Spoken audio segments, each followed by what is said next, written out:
2024 के लोकसभा चुनावों के बाद से लोकसभा में नेता प्रतिपक्ष के रूप में राहुल गांधी की सक्रियता और आक्रामक तेवरों से राजनीतिक हलचल बढ़ी हुई है। राहुल गांधी मोदी सरकार के खिलाफ आक्रामक रुख अपनाए हुए हैं, सरकार की खामियों को उजागर कर रहे हैं, सरकार के दोहरे रवैये का पर्दाफाश कर रहे हैं। उससे विपक्ष के नेता राहुल गांधी और मोदी सरकार के बीच राजनीतिक टकराव तीखा होता जा रहा है। कांग्रेस सांसद राहुल गांधी जिस तरह देश की जनता, खासकर इन दोनों युवाओं के मुद्दे उठा रही हैं, उससे उनकी लोकप्रियता बढ़ती ही जा रही है और ये बीजेपी को रास नहीं आ रहा है। मोदी सरकार राहुल की बढ़ती लोकप्रियता से घबराई हुई है। बीते कुछ वक्त से जिस तरह से युवा मोदी सरकार से नाराज है, उनके खिलाफ सड़कों पर हैं, उससे तो मोदी सरकार की परेशानी पहले से ही बढ़ी हुई थी और अब राहुल गांधी भी बराबर मोदी सरकार पर हमलावर हैं। वो छात्रों की गूंज दूर तक पहुंचा रहे हैं और इस कार्यक्रम के जरिए युवाओं से जुड़ने की कोशिश भी कर रहे हैं। देश के लाखों छात्रों का साथ राहुल को मिल रहा है और अब राहुल गांधी प्रयागराज में छात्रों की गूंज कार्यक्रम करने वाले हैं, जिससे मोदी सरकार बेचैन दिखाई दे रही है और उसकी तरफ से तमाम कोशिशें की जा रही हैं कि कैसे भी राहुल को कार्यक्रम करने से रोका जाए। राहुल के प्रयागराज पहुंचने से पहले ही बीजेपी खौफ खा रही है। उसको डर लग रहा है कि युवा अगर राहुल के साथ मिल गए तो ये मोदी सरकार पर बहुत भारी पड़ जाएगा, वो भी ऐसे वक्त में जब पीएम मोदी और सरकार को लेकर युवाओं में पहले से ही नाराजगी देखी जा रही है। तो ऐसे में राहुल का युवाओं से मिलना उनकी मुश्किलें और ज्यादा बढ़ाने का काम करेगा। इसलिए बीजेपी की तरफ से एक बड़ा कदम उठाया गया है। राहुल गांधी के 8 अगस्त को प्रयागराज दौरे से ठीक पहले अचानक बड़ा घमासान छिड़ गया है। राहुल गांधी के छात्रों की गूंज कार्यक्रम के लिए बुक किए गए केपी कॉलेज मैदान की बुकिंग को केपी ट्रस्ट ने रद्द कर दिया है। ट्रस्ट ने कहा है कि बच्चों की पढ़ाई छूटेगी, मैदान भी खराब होगा। सबसे बड़ी बात तो यह है कि यूपी सरकार में मंत्री सिद्धार्थ नाथ सिंह के भाई जितेंद्र नाथ सिंह ने अनुमति रद्द कर दी है, जिसकी सियासी गलियारों में चर्चा तेज हो गई है और अब इस मामले पर कांग्रेस ने मोदी सरकार को घेर लिया है। उत्तर प्रदेश कांग्रेस अध्यक्ष अजय राय ने आरोप लगाया कि बीजेपी पूरी कोशिश कर रही है कि राहुल गांधी का कार्यक्रम प्रयागराज में ना हो। सुनिए। हमारे नेता आदरणीय राहुल जी 8 तारीख को बच्चों से संवाद करेंगे और भाजपा की सरकार जानबूझकर ये प्रयास कर रही है कि राहुल जी कार्यक्रम यहां न कर पाए। इसके पहले भी राजस्थान कोटा में कार्यक्रम निरस्त कराया था, छात्रों के आवाज के चलते फिर उनको परमिशन देना पड़ा। इसी प्रकार उत्तराखंड के देहरादून में भी परमिशन देके कैंसिल किया, जो छात्रों के दबाव के कारण फिर इनको देना पड़ा। इसी प्रकार इनको प्रयागराज में भी बच्चों की आवाज को दबा नहीं पाएंगे, बच्चों की जो आवाज उठी है फिर इनको परमिशन देना पड़ेगा और निश्चित तौर से राहुल जी 8 तारीख को आकर बच्चों से संवाद करेंगे। हम सब लोग चाहते हैं कि कार्यक्रम हो। यानी देखा जाए तो बीजेपी की तरफ से राहुल को रोकने की ये कोई पहली कोशिश नहीं है। इससे पहले भी जब कोटा और देहरादून में राहुल का कार्यक्रम रखा गया, तब भी कुछ ऐसा ही मामला सामने आया था। देहरादून में राहुल गांधी के छात्रों की गूंज कार्यक्रम को लेकर प्रशासन ने परेड ग्राउंड की इजाजत रद्द कर दी थी। हालांकि बाद में सुरक्षा और छात्रों की सुविधा को ध्यान में रखते हुए कांग्रेस ने देहरादून में ही दूसरी जगह तलाश की और बन्नू स्कूल मैदान में कार्यक्रम आयोजित करने का फैसला किया था। उस वक्त भी सरकार पर कई सवाल खड़े हुए थे और आज भी सरकार बुरी तरह से घिर गई है कि आखिर बार बार राहुल गांधी को रोकने की कोशिश क्यों की जा रही है।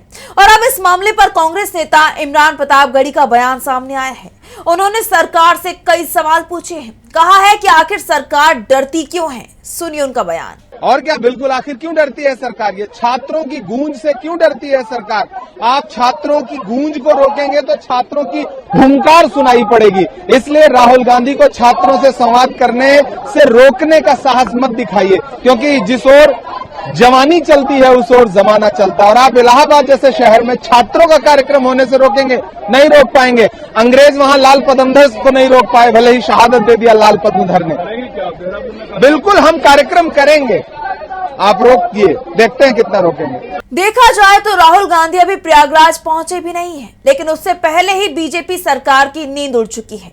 मोदी सरकार अपनी घबराहट के चलते कुछ भी कदम उठाती दिखाई दे रही है, छात्रों की आवाज दबाने की कोशिश कर रही है। लेकिन कांग्रेस नेता अजय राय ने भी साफ कर दिया है कि भाजपा सरकार चाहे जितनी भी रुकावटें पैदा कर ले, लेकिन कार्यक्रम तो होकर ही रहेगा। आगामी 8 तारीख को राहुल जी का कार्यक्रम छात्रों की गूंज जो प्रयागराज में प्रस्तावित ही होने जा रही है, और कार्यक्रम निश्चित तौर से होगा, तय समय पर होगा, तय स्थान पर होगा। कांग्रेस ने साफ कर दिया है कि वो अपने पैर पीछे खींचने वाली नहीं है, बल्कि आने वाले वक्त में मोदी सरकार की परेशानी और ज्यादा बढ़ेगी, ये तय है। कांग्रेस ऐसे ही सरकार को डराने का काम करेगी, ये बात कांग्रेस सांसद पवन खेड़ा ने कही है और कहा है संघर्ष है, हम करेंगे। ये लोग डरते हैं, ये लोग डरते हैं राहुल गांधी से। ये आपको सामने दिख रहा है, संसद में भी डरते हैं और बाहर भी डरते हैं। डरने दीजिए, हम भी डराते रहेंगे। कांग्रेस सांसद पवन खेड़ा ने आगे कहा कि जहां राहुल गांधी छात्रों की गूंज कार्यक्रम करने जाते हैं, वहां हर बार ये लोग समस्या पैदा करने की कोशिश करते हैं। ये छात्रों की शक्ति है, ये राहुल गांधी की शक्ति है और ये विपक्ष की शक्ति है। इसके आगे इनका डर कामयाब नहीं होगा। हम अपना कार्यक्रम करते रहेंगे।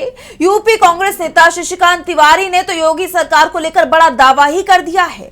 उन्होंने कहा है, नेता प्रतिपक्ष आदरणीय राहुल गांधी जी के प्रयागराज में होने वाले कार्यक्रम ग्राउंड की अनुमति योगी सरकार के इशारे पर रद्द कर दी गई है। योगी सरकार छात्रों की आवाज से डर गई है, लेकिन ये लोग जान लें, इन साजिशों से कुछ होने वाला नहीं है। राहुल जी आएंगे, उसी कार्यक्रम उसी जगह आएंगे और छात्रों से संवाद करेंगे। कार्यक्रम उसी स्थान पर होकर रहेगा। मैं योगी सरकार से, चाहे जितना योगी सरकार दबा ले, आवाज को दबाना चाहती है, राहुल गांधी जी छात्रों की आवाज बनकर प्रयागराज आएंगे, युवाओं की हक और मजबूती की लड़ाई आगे बढ़ाएंगे। इस साजिशों से कुछ होने वाला नहीं है। कांग्रेस का कहना है कि सरकार चाहे जितनी भी कोशिश कर ले, छात्रों की आवाज को दबाया नहीं जा सकता। राहुल गांधी छात्रों की आवाज बनकर प्रयागराज जाएंगे और युवाओं के हक की लड़ाई को मजबूती से आगे बढ़ाएंगे। यानी बीजेपी की सारी प्लानिंग रखी रह जाएगी। सभी एक ही बात कह रहे हैं कि केपी मैदान में राहुल गांधी के कार्यक्रम की परमिशन मिल गई थी, लेकिन सरकार ने मैदान के ऑनर पर दबाव बनाकर ये कहलवाया कि अब कांग्रेस ये कार्यक्रम वहां नहीं कर सकती है। यानी सब कुछ सरकार के इशारे पर हुआ, जिससे साफ है सरकार डरी हुई है। क्योंकि हाल ही में राहुल गांधी ने नारा दिया है, अगर नौकरी नहीं तो सिंहासन हिलेगा। साफ है सरकार नौकरी दे पाने में नाकाम रही है। यही वजह है कि राहुल गांधी को कार्यक्रम करने से रोका जा रहा है। अब इस पर कांग्रेस सांसद प्रियंका गांधी ने भी सवाल किया है और कहा है, प्रयागराज में जो कार्यक्रम होना था, पता नहीं किस बात से डर रहे हैं। वहीं समाजवादी पार्टी भी बीजेपी सरकार पर भड़क उठी है। उन्होंने छात्रों की गूंज कार्यक्रम के आयोजन को लेकर इजाजत रद्द करने पर हमला बोला है। सपा सांसद आनंद भदौरिया ने कहा है कि उत्तर प्रदेश की सरकार बौखलाई हुई है। जब जंतर मंतर पर छात्र नौजवान धरने पर बैठे थे, तो प्रयागराज में भी छात्रों ने बड़ा प्रदर्शन किया था। अब इलाहाबाद में राहुल जी की रैली को लेकर के या छात्र संवाद को लेकर के परमिशन न दिया जाना ये कतई उचित नहीं है। कहीं न कहीं जो छात्रों की बातें हैं वो संसद में भी नहीं आ पा रही और सड़क पर भी नहीं आ पा रही।